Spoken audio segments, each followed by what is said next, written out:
السلام علیکم۔ سب سے پہلے تو ہمیں اور ہمارے بچوں کو یہ پتہ ہونا چاہیے کہ مسجد الاقصی کیا ہے اور مسلمان فلسطین سے اتنی محبت کیوں کرتے ہیں۔ یہ سرزمین انبیاء کرام کا مسکن رہی ہے۔ حضرت ابراہیم علیہ السلام نے فلسطین کی طرف ہجرت فرمائی۔ اللہ تعالیٰ نے حضرت لوط علیہ السلام کو اس عذاب سے نجات دی جو ان کی قوم پر اسی زمین پر نازل ہوا تھا۔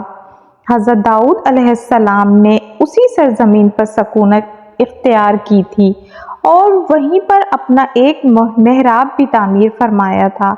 حضرت سلیمان اسی ملک میں بیٹھ کر ساری دنیا پر حکومت کیا کرتے تھے۔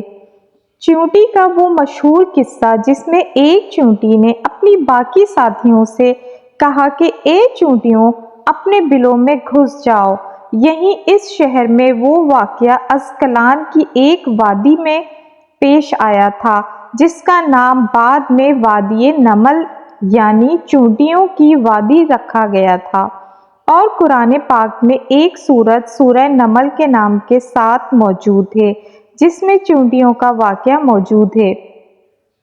حضرت زکریا علیہ السلام کا محراب بھی اسی شہر میں واقع ہے۔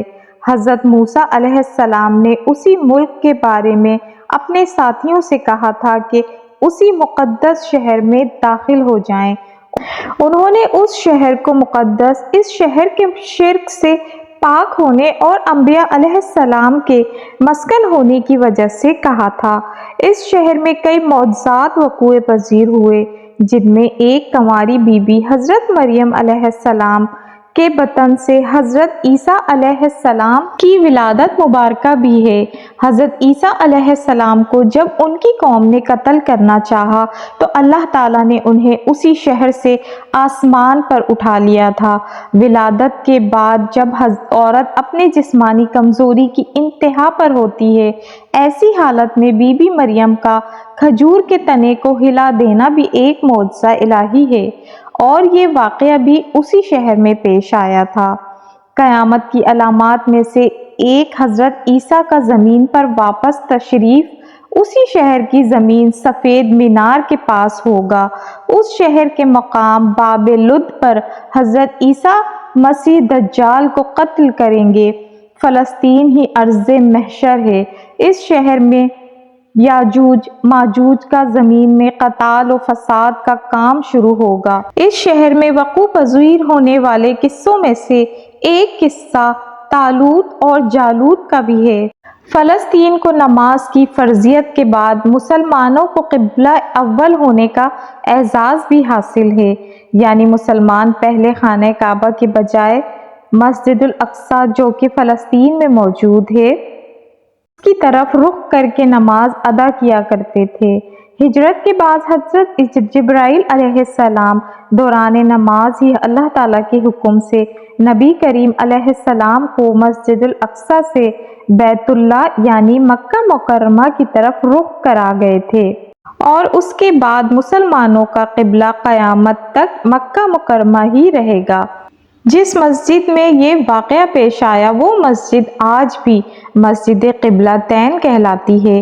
حضور اکرم صلی اللہ علیہ وآلہ وسلم معراج کی رات آسمان پر لے جانے سے پہلے مکہ مکرمہ سے یہاں بیت المقدس یعنی فلسطین لائے گئے تھے۔ سرکار دو عالم صلی اللہ علیہ وآلہ وسلم کے اقتداء میں نماز تمام انبیاء علیہ السلام نے یہاں نماز ادا فرمائی۔ اس طرح فلسطین ایک بار پھر سارے انبیاء کرام کا مسکن بن گیا۔ سیدنا ابو ذر کہتے ہیں کہ میں نے رسول اللہ صلی اللہ علیہ وآلہ وسلم سے عرض کیا کہ زمین پر سب سے پہلے مسجد کون سی بنائی گئی؟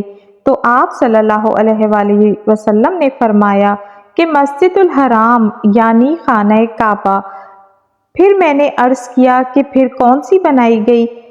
تو آپ صلی اللہ علیہ وآلہ وسلم نے فرمایا کہ مسجد الاقصی یعنی بیت المقدس۔ میں نے پھر عرض کیا کہ ان دونوں کے درمیان کتنا فاصلہ تھا؟ آپ صلی اللہ علیہ وآلہ وسلم نے فرمایا 40 برس کا، اور تو جہاں بھی نماز کا وقت پالے وہیں نماز ادا کر لے۔ پس وہ مسجد ہی ہونی چاہیے۔ اسلام کے سنہری دور فاروقی میں دنیا بھر کی فتوحات کو چھوڑ کر محض فلسطین کی فتح کے لیے خود سیدنا عمر رضی اللہ عنہ کا چل کر جانا اور وہاں پر جا کر نماز ادا کرنا اس شہر کی عظمت کو اجاگر کر دیتا ہے۔ بیت المقدس کا نام قدس قرآن سے پہلے تک ہوا کرتا تھا۔ قرآن نازل ہوا تو اس کا نام مسجد الاقصی رکھ دیا گیا۔